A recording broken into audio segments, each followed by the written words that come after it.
वालेकुम guys, welcome to my channel the chemistry unspoken. जो आज का हमारा वीडियो का टॉपिक है वो हमारा चैप्टर 6 सॉल्यूशंस में से है। हमने कंसंट्रेशन यूनिट्स के बारे में डिस्कस करना है, ठीक है। तो फर्स्ट ऑफ ऑल हम ये देख लेते हैं कि हमारे पास ना कंसंट्रेशन क्या होती है। तो कंसंट्रेशन बेसिकली अगर हमारे पास ना कोई सोलूट किसी सॉल्यूशन के अंदर डिसॉल्व हुआ है या हमने सॉल्वेंट और सोलूट को कंबाइन करके कोई सॉल्यूशन बनाया है, तो उस चीज को क्या कहते हैं, कंसंट्रेशन कहते हैं, ठीक है। It is the proportion of सोलूट in a solution. तो हमारे पास ना सोलूट का जो प्रोपोर्शन है, जितनी अमाउंट हमने सोलूट की किसी सॉल्यूशन के अंदर ऐड की है, वो क्या है, उसकी कंसंट्रेशन है। अब कुछ हमारे पास ना यूनिट्स होते हैं जो कंसंट्रेशन को ना डिफाइन करते हैं, ठीक है।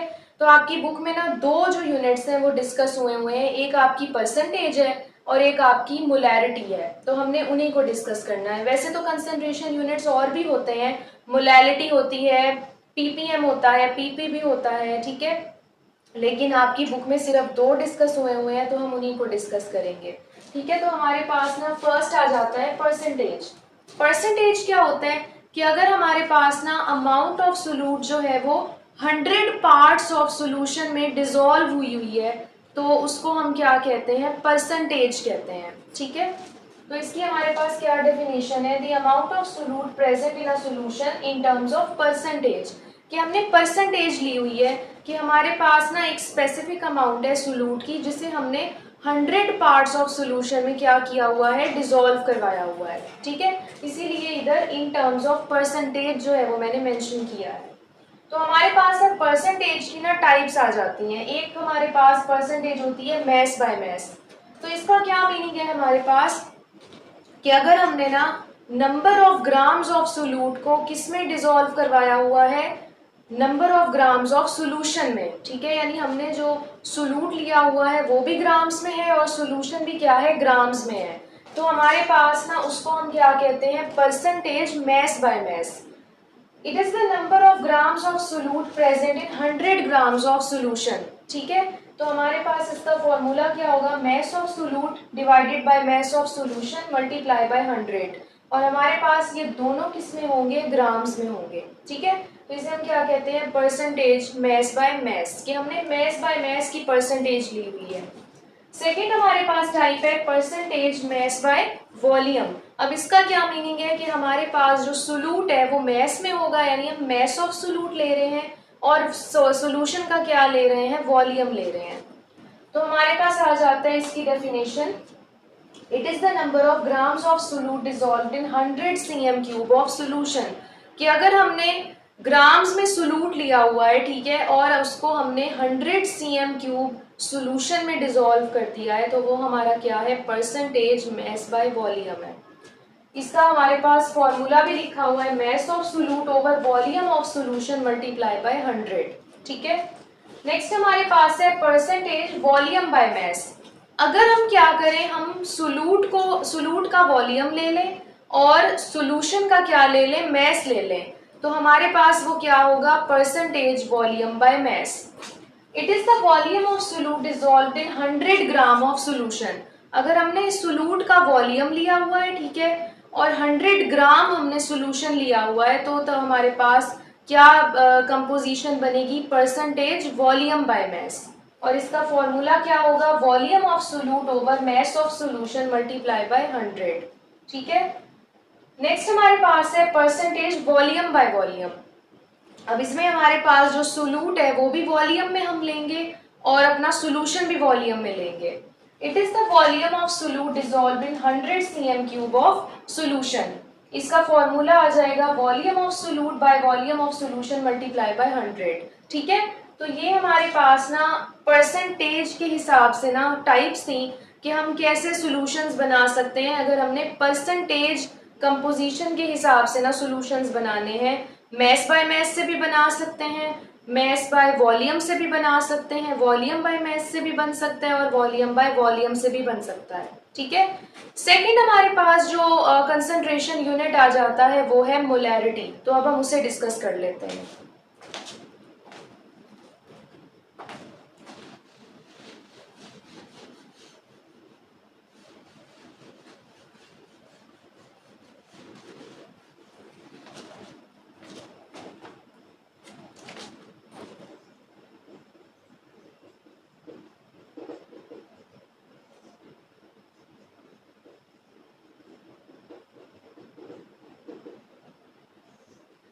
फर्स्ट हमारे पास इसकी डेफिनेशन आ जाती है। मोलैरिटी हमारे पास क्या होती है?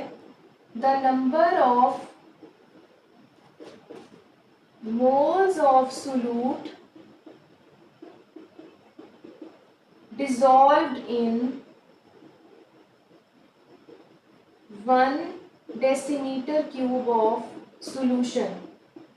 ठीक है, हमारे पास अगर हमने number of moles of solute लिए हुए हैं, ठीक है, और हमने उनको डिसॉल्व करवाया हुआ है 1 डेसीमीटर क्यूब ऑफ सॉल्यूशन में। 1 डेसीमीटर क्यूब का मतलब क्या होता है? यानी हमने 1 लीटर जो है वो सॉल्यूशन अपना लिया हुआ है।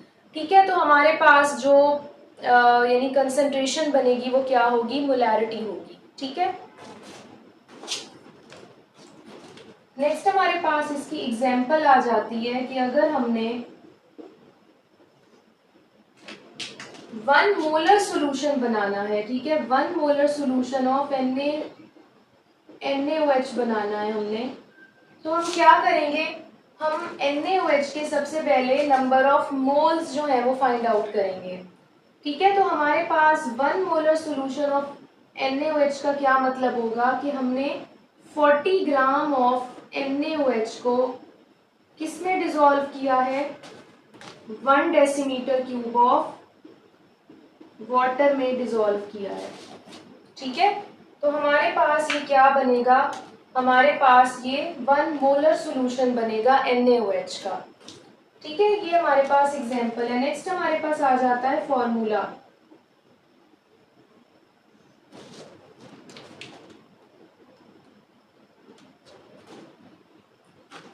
तो हमारे पास मोलैरिटी का क्या फॉर्मूला बनता है? Number of moles of solute divided by volume of solution in decimetre cube. ठीक है, और number of moles of solute find करने के लिए हम क्या करते हैं? Number of moles of solute find करने के लिए हम मैस ओवर मोलर मैस वाला फॉर्मूला लगाते हैं। तो हमारे पास जो मोलैरिटी का फॉर्मूला है वो एक और भी हम लिख सकते हैं, यानी इस तरह भी मोलैरिटी को हम कर सकते हैं कि number of moles of solute को हम इस तरह लिख लें, मैस ओवर मोलर मैस, ठीक है, मल्टीप्लाई बाय वॉल्यूम जो है वो क्या हो जाएगा? 1 ओवर वॉल्यूम इन डेसीमीटर क्यूब। ठीक है, तो हमारे पास मोलैरिटी का ये फॉर्मूला भी हो सकता है। अगर हम नंबर ऑफ मोल्स वाली जो यानी टर्म है ना, उसको हम खोल के फॉर्मूले की फॉर्म में लिखते हैं, तो हम मैस ओवर मोलर मैस से नंबर ऑफ मोल्स फाइंड करेंगे और मल्टीप्लाई 1 ओवर वॉल्यूम इन डेसीमीटर क्यूब हो जाएगा। ठीक है, तो हमारे पास मोलैरिटी के ये 2 फॉर्मूलाज हम यूज कर सकते हैं। तो मोलैरिटी जो है वो हम मोलर सॉल्यूशंस ही ज्यादा यूज करते हैं जब हम लैब वर्क करते हैं या हमने कोई सॉल्यूशंस बनाने होते हैं। ठीक है, तो ये वाला कंसंट्रेशन यूनिट बहुत ज्यादा यूज होता है। ठीक है, नेक्स्ट अब हम देख लेते हैं डाइल्यूशन ऑफ सॉल्यूशन कि हमारे पास अगर हमने ये तो मोलैरिटी हम उस वक्त यूज करते हैं जब हमारे पास जो सोल्यूट है ना वो सॉलिड फॉर्म में हो और हमने उसका सॉल्यूशन बनाना हो किसी लिक्विड सॉल्वेंट के साथ। लेकिन अगर डाइल्यूशन हमने करवानी है, यानी कि हमारे पास ना जो सोल्यूट है वो भी लिक्विड है, तो फिर हम कैसे उसकी मोलैरिटी जो है वो फाइंड करेंगे, तो वो हम डिस्कस कर लेते हैं।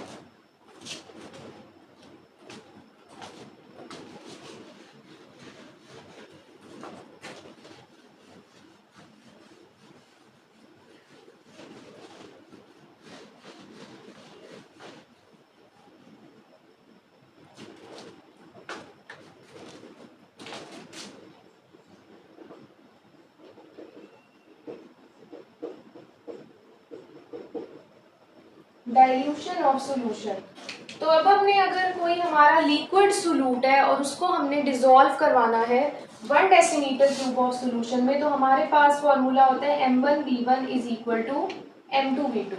ठीक है, ये हमारे पास ना गिवन होता है, ठीक है, और ये हमने फाइंड करना होता है।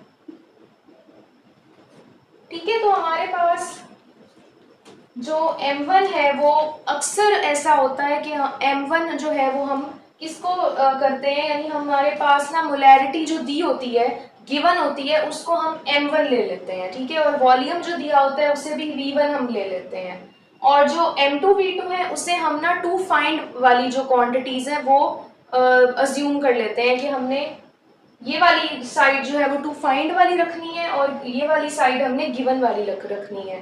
तो हमारे पास अगर मोलैरिटी दी हो किसी कंपाउंड की और वॉल्यूम भी साथ दिया हो, तो हम डाइल्यूशन ऑफ सॉल्यूशन वाला ये फॉर्मूला यूज करके आराम से क्या फाइंड आउट कर सकते हैं, m2 भी फाइंड आउट कर सकते हैं और v2 भी फाइंड आउट कर सकते हैं कि हमें जो है वो दूसरी मोलैरिटी कितनी चाहिए होगी जो हमने सोलूट की लेनी है या सॉल्वेंट की लेनी है, और वॉल्यूम कितना चाहिए होगा जो हमने या तो सोलूट का लेना है या सॉल्वेंट का।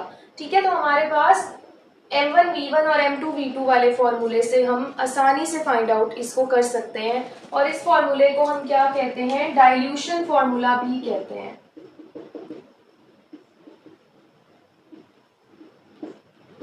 ठीक है, तो हमारे पास डाइल्यूशन फॉर्मूला से हम ये फाइंड आउट कर सकते हैं कि हमारा जो सोलूट है वो अगर लिक्विड है तो उसका सोल्यूशन किस तरह बनेगा और कितने वॉल्यूम में हमने बनाना है और कितनी मोलैरिटी होनी चाहिए हमारे पास। ठीक है, तो आपके पास जो आज हमने वीडियो में डिस्कस करना था वो इतना ही था। जो नेक्स्ट वीडियो होगी उसमें हम सॉल्युबिलिटी वाला जो टॉपिक है उसे डिस्कस करेंगे।